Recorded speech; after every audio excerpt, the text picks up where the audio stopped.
ډګر د تصوف کې دی منلی زمونږ خلیفه صاحب ښاغلی ظاهر او په باطن باندې سپېڅلی دا ګل د عشق چمن کې غوړېدلی ډګر د تصوف کې دی منلی زمونږ خلیفه صاحب ښاغلی ظاهر او په باطن باندې سپېڅلی دا ګل د عشق چمن کې غوړېدلی ماهر د تصوف او طریقت دی تابع په هر قدم د شریعت دی مین د پیغمبر په هر سنت دی په یو قدم خطا نه دی ترې تللی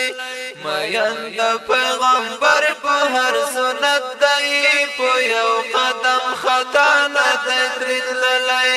ډګر د تصوف کې دی منلی زمونږ خلیفه صاحب ښاغلی ظاهر او په باطن باندې سپېڅلی دا ګل د عشق چمن کې غوړېدلی استاد زمونږ ښه پیر کامل دی او هم د سالکانو مکمل دی د حق او حقیقت سره واصل دی په هر یو مرید ګران دی دغه خپلی د حق او حقیقت سره واصل دی په هر یو مرید ګران دی دغه خپلی د حق او حقیقت سره واصل دی په هر مرید ګران دی دغه خپلی ډګر د تصوف کې دی منلی زمونږ خلیفه صاحب ښاغلی ظاهر او په باطن باندې سپېڅلی دا ګل د عشق چمن کې غوړېدلی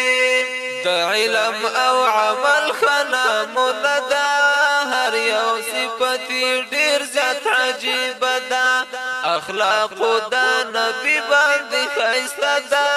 منصب د وراثت دی ګټلی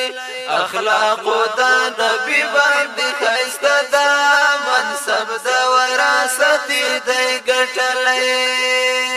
ډګر د تصوف کې دی منلی زمونږ خلیفه صاحب ښاغلی ظاهر او په باطن باندې سپېڅلی دا ګل د عشق چمن کې غوړېدلی ډېر زیات د مهربان په شاګردانو بې حده کړي شفقت په مریدانو نظر لري په ټولو محبانو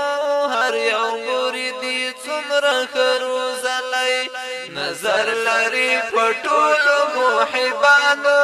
هر یو مرید یې څومره ښه روزلی ډګر د تصوف کې دی منلی زمونږ خلیفه صاحب ښاغلی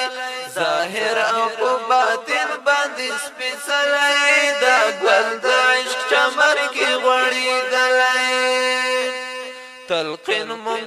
د ذکر د مولا کړي په ژبه همیشه د رب ثنا کړي خوږې خوږې قصې د اولیا کړي شفیق الله زړه ځکه پرې بایللی خوږې خوږې قصې د اولیا کړي شفیق الله زړه ځکه پرې بایللی ډګر د تصوف کې دی منلی